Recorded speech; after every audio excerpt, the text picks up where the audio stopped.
When Amelia Reed, a struggling waitress with a hidden gift for languages, overhears a Russian phone call gone wrong, she steps in to help a mysterious businessman, unaware he's a billionaire on the verge of losing everything. The rain pounded against the windows of the small diner tucked in a quiet corner of Valemont City. It was just another slow Tuesday morning. Amelia Reed, 27 years old, olive skin, hazel eyes, and shoulder-length chestnut curls, wiped the counter in her faded blue apron, yawning. Her life had become a cycle of split shifts, half-dreams, and constant worry about her younger sister's medical bills. She barely noticed the sharply dressed man seated alone in the corner booth, until he started panicking into his phone. His voice rose in frustration. "Ya ne poнимаю, net postoit Russian." Amelia's ears perked. Years of university Russian language studies rushed to the front of her mind. "Excuse me," she said, approaching carefully. "I speak Russian. Do you need help?" The man, a tall, striking gentleman in his late 30s, dark-haired with a stormy gaze, handed her the phone wordlessly. Amelia spoke calmly, translating the urgent negotiation between the voice on the other end and the man, whose name she'd soon learn was Vincent Markov. When she handed the phone back, he stared at her, stunned. "You may have just saved my entire merger," she smiled awkwardly. "Just glad I could help." He pulled out a sleek black card. "You might be too talented for this place." The next day, Amelia stared at the glossy black card lying on her nightstand. Vincent Markov, Markov Global Holdings, the name shimmered in silver print. A billionaire. She laughed aloud. Her, the same girl who used to write essays on Pushkin for scholarship money, now getting praised by a corporate giant. Her sister Lila, 15 years old, pale from chronic anemia, peeked into the room. "Did you really translate for a billionaire yesterday?" Amelia shrugged. "Guess so. Just right place, right time." Lila's grin widened. "Are you gonna call him?" I'd look desperate. But by evening, curiosity and Lila's nudging won. Amelia called. A crisp assistant answered and immediately patched her through. "I was hoping you would," Vincent's voice boomed on the other end. "You saved my skin yesterday. I owe you something more than a card." Before she could object, he continued. "I have a proposal. I need someone on site in Vancouver tomorrow to handle a follow-up. It's sensitive. I trust you. And don't worry, my jet leaves at 10 a.m. Amelia blinked. "Your jet?" "Yes, my jet." The call ended, and Amelia's whole world tilted, from waitress to jet setter overnight. The sun had barely risen when Amelia stood at the edge of the private terminal. A borrowed coat wrapped around her to ward off the early chill. The jet gleamed like something out of a movie. Sleek, silver, impossibly luxurious. She still couldn't believe she'd actually said yes. A driver had picked her up that morning, introducing himself simply as Andre. Amelia had only packed a single bag, mostly filled with notepads, a dictionary, and her nerves. As she stepped onto the jet, the crew greeted her by name. Her breath caught in her throat. This was real. Vincent emerged from the cabin, no longer in a business suit, but in a casual navy sweater and slacks. He looked far more approachable than he had in the diner. "You came," he said with a nod. "You asked," she replied, smiling cautiously. He gestured for her to sit. "I have a meeting with a potential partner who only speaks Russian. I can't afford another mishap. You'll translate and observe. You have an instinct for nuance I haven't seen in years." Amelia blinked. "Observe? I think there's more to you than translation," he said. "Let's see what happens," and just like that, they soared into the clouds toward an uncertain future. Vancouver's skyline welcomed them with a soft haze, the city bathed in a pale gold as they landed. Amelia felt underdressed and overwhelmed, but masked it behind quiet confidence. Vincent handed her a folder in the car, contracts, notes, a backstory of the deal. The meeting took place in a sleek glass tower overlooking the bay. Amelia's heart pounded as they stepped into the conference room. Across the table sat the Russian investor, a man named Ivan Tretyakov, broad, severe, and skeptical. Vincent introduced Amelia, explaining her role.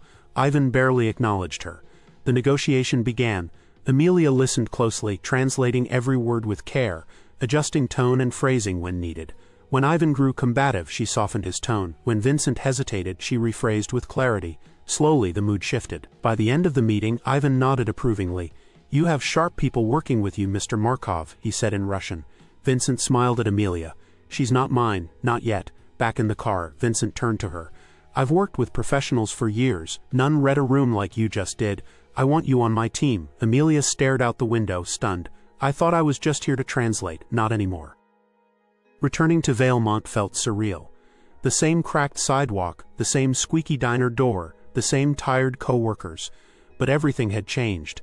Vincent had offered her a trial position as an international liaison for his company. a 6-month contract, starting immediately, double her current salary, travel included, accommodations handled. She wanted to say yes instantly, but reality lingered. Lila needed her. Their apartment lease was up in 2 months. She had no formal corporate experience. At home, Lila was waiting with dinner and her usual smile. "So what now, are you flying off to save more billionaires?" Amelia laughed, though her voice shook. "He offered me a job, a real one, but it's a lot." Lila didn't hesitate. "Take it, you've been taking care of me since Mom died, you deserve something big, Emmy." Tears welled in Amelia's eyes. For the first time she saw herself not as a waitress scraping by, but as someone with choices. The next morning she called Vincent. "I'm in, but I want to be clear, I'm not a pawn." Vincent chuckled on the other end. "Good, I don't hire pawns, I hire queens." Her first day at Markov Global was nothing like she expected. The Vancouver headquarters shimmered with opulence, glass walls, leather interiors, art installations. Amelia, in her newly bought navy blazer and flats, felt like an imposter. She was assigned to the International Development Division, under Vincent's direct supervision, her official title, Cultural Strategist. Unofficially, she was a translator, observer, and sometimes peacekeeper in high-stakes meetings. The team's reception was cold. Her arrival stirred resentment, especially from Kara Lynch, the polished VP who had her sights set on Vincent's inner circle. Kara smiled too much, praised too loudly, and dismissed Amelia subtly. "Interesting choice," she said in passing. "A waitress with a linguistics degree, quirky." Amelia ignored the comment.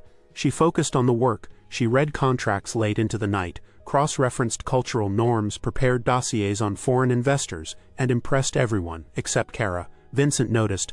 "Don't let them rattle you," he said one evening. "You're here because you're better than what they expected." "But they're right, I don't belong," she whispered. "You belong because you earned your place. Prove them wrong." So she did.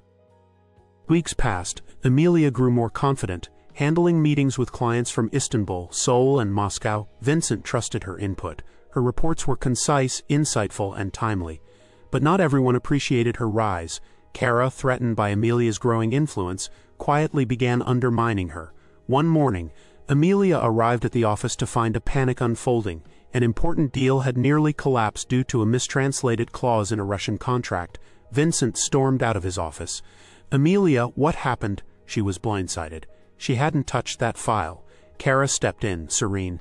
"Perhaps it was just inexperience." Understandable. Humiliation washed over Amelia. She had no proof she didn't make the mistake. For the first time she doubted herself. That evening she stayed late, poring over the digital files. Then she saw it. A log entry. The clause had been altered by another user the night before submission. She brought the proof to Vincent the next day. He didn't speak at first. Then he said simply, "I trust you, always have." Kara was quietly reassigned the next week. Vincent never explained, he didn't need to. As the chaos settled, something else began to stir between them. Vincent, usually composed and aloof, started sharing fragments of his personal life during quiet moments between meetings. He told her about his childhood in Belarus, his father's bankruptcy, and how he rebuilt everything from scratch. Amelia listened, captivated, not just by the story, but by the way his voice softened when he trusted her. One night, after a late dinner meeting, they walked together by the waterfront. The moon reflected off the still water, casting silver light across the sky. "I was never supposed to be the one running this empire," Vincent confessed. "I wanted to be a composer. Music was my escape." "And now?" she asked. "Now I escape through people like you, reminders that there's still meaning behind what we build."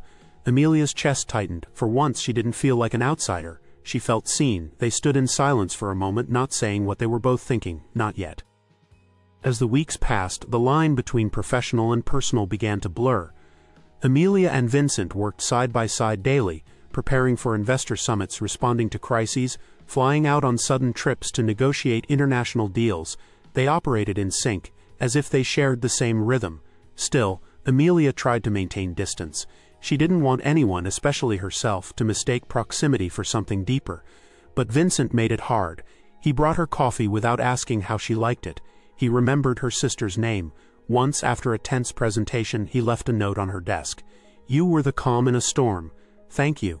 And one night, after a particularly draining negotiation in Geneva, they ended up sitting on the hotel rooftop under the stars. "I thought I was hard to reach," Vincent said. "But you see right through me. I don't mean to. That's why it scares me." Amelia didn't answer, because she felt it too, the pull, the danger of it. But still, they walked back inside separately. Boundaries were fragile things. Back in Valemont, Lila's health took a turn. Amelia received a call during a meeting. Lila had collapsed at school. Within hours, Amelia was on a flight home. Vincent didn't protest. He handed her a plane ticket, arranged a private nurse, and called twice to check in. Lila was stable but needed a minor operation. Amelia stayed by her side for a week, watching her sleep in the hospital room while silently questioning all her choices. Had she been selfish chasing dreams? Was it worth it? Vincent sent her an email, no pressure, no expectations. Just 3 words, "We miss you." She read it again and again. When Lila finally woke up, she whispered, "You're allowed to want more, Emmy. Don't wait for my life to be better to live yours." It was all she needed to hear. Amelia returned to Vancouver with renewed clarity. This wasn't just a job anymore. Back at Markov Global, everything had changed. Amelia's absence had highlighted just how crucial she had become. Meetings ran less smoothly. Foreign investors were less confident. Vincent greeted her return with uncharacteristic warmth. "Next time, don't leave me to the wolves," he joked. Kara's replacement, a sharp young analyst named Darren, welcomed Amelia without ego. For the first time, she felt like a real part of the team, not a guest in someone else's world. Then came the game changer. Amelia was asked to lead an international expansion project. It would require months of planning, travel, and a budget in the millions. Vincent didn't just endorse her, he insisted on her leadership. In the boardroom she stood tall, delivering a flawless proposal in 3 languages. When the board approved it unanimously, she felt a surge of triumph unlike anything before. Afterward, Vincent took her aside. "You've become the reason investors trust us, not because you translate, but because you connect." It was more than praise, it was belief, and it changed everything. As the project advanced, Vincent and Amelia spent long hours together, sometimes late into the night. Conversations that once revolved around reports now drifted into music, childhood memories, and future fears. One night, she found him in his office playing a melody on an old piano, soft and melancholic. "I didn't know you still played," she said. He looked up, caught. "Only when I'm thinking of things I can't say." They locked eyes. Then he stood, closed the lid, and whispered, "You're the one thing I didn't plan for, Amelia." Her heart raced. But instead of answering, she stepped closer and placed a hand on his arm. "You don't have to say it. I feel it too." They didn't kiss, not yet. But the silence that followed was louder than words. Something had shifted. Their closeness didn't go unnoticed. Whispers started circulating through the office. Some said she'd slept her way to power. Others claimed she was being groomed to replace Vincent's ex-COO. Amelia tried to ignore them, but they stung. She confronted Vincent one afternoon. "This is hurting my reputation." "I'll shut it down," he promised. "No," she said firmly. "Let me do it." So she did, by delivering stellar results. At an international summit, she led a multilingual presentation that impressed even their competitors. Reporters focused on her professionalism, not her proximity to Vincent. Colleagues who once doubted her now sought her guidance. Still, Vincent watched protectively from the sidelines. "I don't want you to fight alone," he said. She looked at him, fierce and unshaken. "Then stand beside me, not in front," and he did. Late one night, after the final summit of the quarter, Amelia and Vincent found themselves alone in a quiet lounge in Prague. There were no distractions, no papers to sign, just 2 people who had run out of reasons to hold back. "I can't stop thinking about you," he admitted. "But I didn't want to ruin what we built." "You didn't," Amelia whispered. "You made it stronger." They kissed, slowly, softly, like a secret being revealed. What began as sparks became a quiet fire. From that moment nothing was the same, but not everyone celebrated it. Their relationship quickly became the worst-kept secret in the company. Vincent's board issued concerns. Amelia's promotion was questioned. Headlines speculated about favoritism. Even some colleagues turned cold again.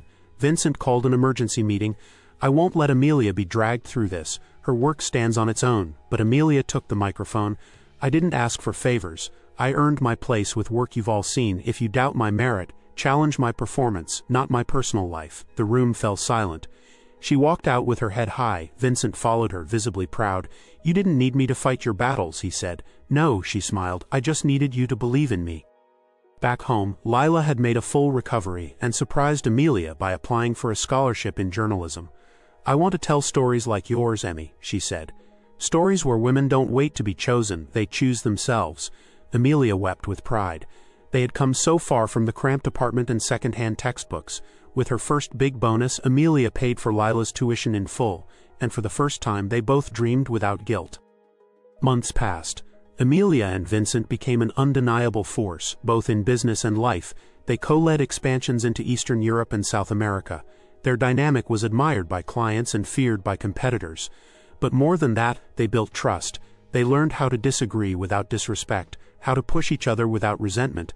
They weren't perfect, but they were aligned in purpose, passion, and presence. And when Vincent asked her to move in, she said yes without hesitation, not because she needed him, but because they had built something worth sharing. It happened on an unassuming day. Vincent invited her to the same rooftop in Geneva where they once sat under the stars. As she admired the view, he handed her a simple envelope. Inside was a letter, no ring, no grand speech, just his words. "You're the reason I became more than a CEO. You're my compass, my calm, and my reason to dream again. Will you keep building this life with me forever?" She looked up, tears in her eyes. "Yes," she whispered, and only then did he take out the ring. The wedding was intimate, held in a vineyard in southern France. Only close friends, family, and a few trusted colleagues attended. Lila walked Amelia down the aisle, beaming. Vincent waited at the altar, eyes soft with emotion. He wore no mask that day, no tailored armor, no stoic facade.